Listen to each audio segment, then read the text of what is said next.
अवधूत चिंतन श्री गुरुदेव दत्त श्री स्वामी समर्थ. तुम्हा सर्वांचं आपल्या चॅनलमध्ये खूप खूप स्वागत करते आणि आजच्या या व्हिडिओला सुरुवात करते. आजचा दिवस तुम्हाला खूप छान सुखाचा समाधानाचा जावो ही स्वामींच्या चरणी प्रार्थना. आज 26 मे म्हणजेच सोमवारी सोमवती अमावस्या आलेली आहे.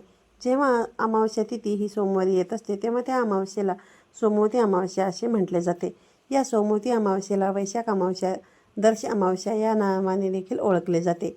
या सोमवती अमावस्येचा प्रारंभ 26 मे रोजी दुपारी 12:12 होणार आहे आणि त्याची समाप्ती 27 मे रोजी सकाळी 8:32 होणार आहे आणि म्हणून ही अमावस्या तिथी 2 दिवस साजरी केली जाणार आहे.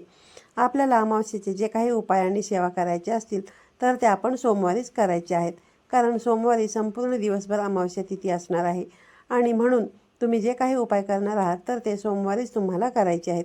अमावस्या तिथी ही भगवान श्री हरी विष्णू, माता लक्ष्मी यांना समर्पित आहे. त्यासोबतच या दिवशी आपल्या पितरांची देखील सेवा केली जाते.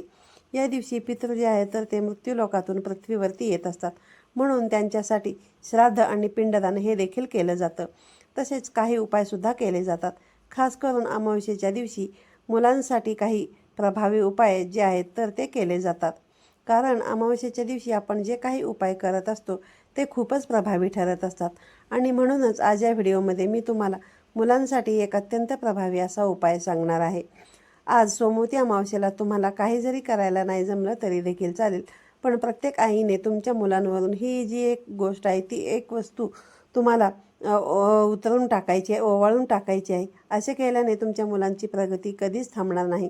तुमच्या मुलांचे सर्व दोष, संकटे, अडचणी, विघ्न नष्ट होऊन अभ्यासात प्रगती होईल, नोकरीमध्ये भरभरून यश मिळेल. तर अशी कोणती वस्तू तुम्हाला मुलांवरून उतरून टाकायची आहे आणि ती कोणत्या वेळेमध्ये टाकायची आहे याबद्दलची संपूर्ण माहिती आजच्या या व्हिडिओच्या माध्यमातून मी तुमच्यासोबत शेअर करणार आहे.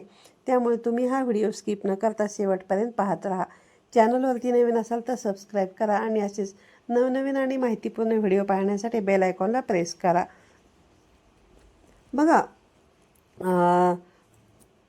या व्हिडिओमध्ये जो काही उपाय मी तुम्हाला सांगणार आहे तर हा उपाय तुम्हाला अमावस्येच्या दिवशी संध्याकाळी करायचा आहे.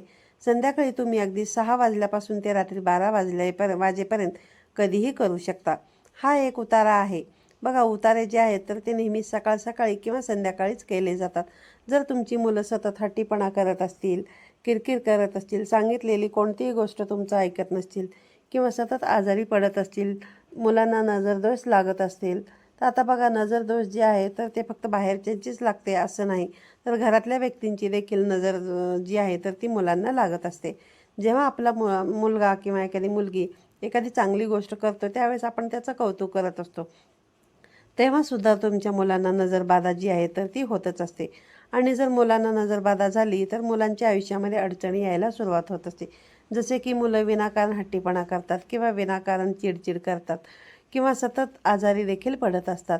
काही मुलं जेवणसुद्धा सोडून देत असतात किंवा जी मोठी मुलं असतात तर शिक्षण, नोकरी करणारी, त्यांच्या शिक्षणामध्ये नोकरी करत असताना तिथे त्यांचं मन लागत नाही आणि शिक्षणामध्ये त्यांना अभ्यास देखील करावासा वाटत नाही किंवा त्यांच्या मनासारखी कोणतीही गोष्ट जी आहे तर ती होत नाही.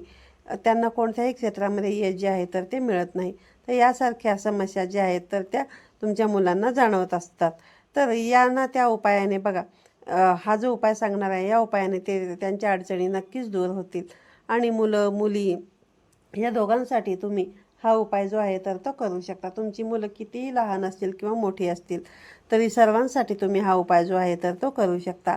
बघा, तुम्हाला यासाठी काय करायचं, 7 लाल मिरच्या घ्यायच्या आहेत आणि ज्या सुक्या लाल मिरच्या असतात वाळलेल्या तर त्या तुम्हाला 7 घ्यायच्या आहेत. त्यासोबतच तुम्हाला चिमूटभर खडे मीठ जे आहे तर ते घ्यायचं आहे. मीठ नसेल तर, खडे मीठ नसेल तर मग तुम्ही बारीक मीठ देखील घेऊ शकता. त्यानंतर तुम्हाला 5 अखंड फूल असलेल्या लवंगा ज्या आहेत तर त्या घ्यायच्या आहेत. थोडीशी पिवळी मोहरी घ्यायची आहेत.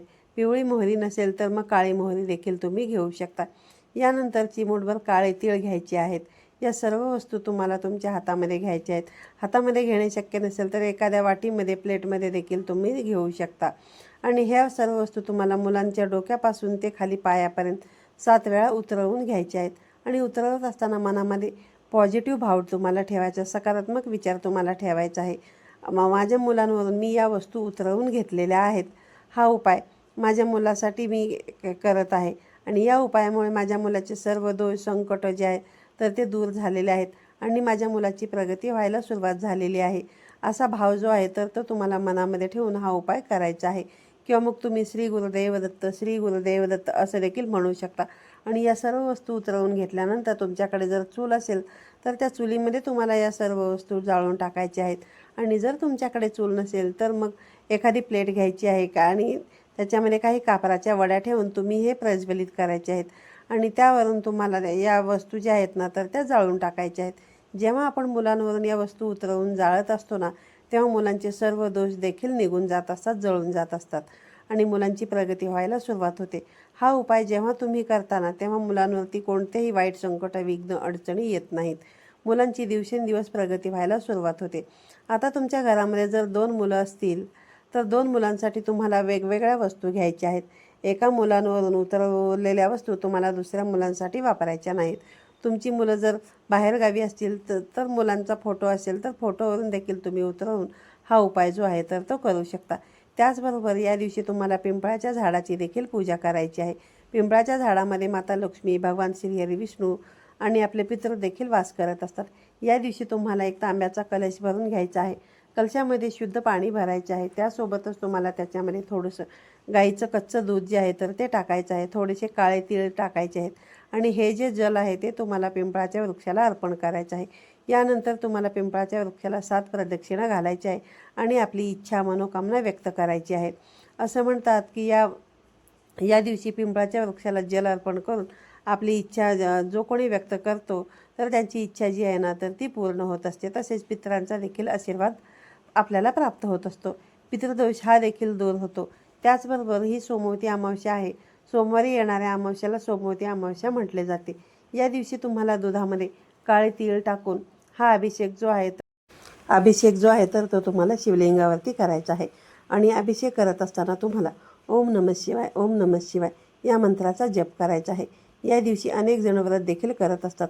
सोमवती अमावस्येला व्रत केल्याने कुटुंबामध्ये सुख समृद्धी प्राप्त होते आणि जेव्हा आपण असा अभिषेक करत असतो तेव्हा आपल्या आयुष्यातील सर्व अडचणी, दुःख, संकट जे आहेत तर ते सुद्धा निघून जात असतात. आणि म्हणून शिवलिंगावरती तुम्हाला असा अभिषेक देखील करायचा आहे. शिवलिंगावरती बेलपत्र देखील तुम्ही अर्पण करू शकता. पांढरी फुलं अर्पण करायची आहेत आणि मनोभावे तुमच्या ज्या काही अडचणी आहेत तर त्या दूर होण्यासाठी भगवान शिवशंकरांना तुम्हाला मनोभावे प्रार्थना करायची आहे. अशा पद्धतीने तुम्हाला हे छोटे छोटे उपाय जे आहेत तर ते आज सोमवती अमावस्येच्या दिवशी करायचे आहेत. आजचा व्हिडिओ तुम्हाला आवडला असल्यास व्हिडिओला लाईक करा, शेअर करा आणि असेच नवनवीन आणि माहितीपूर्ण व्हिडिओ पाहण्यासाठी बेल आयकॉनला देखील प्रेस करा. पुन्हा भेटूया अशाच एका नवीन आणि माहितीपूर्ण व्हिडिओमध्ये. तोपर्यंत सर्वांना श्री स्वामी समर्थ.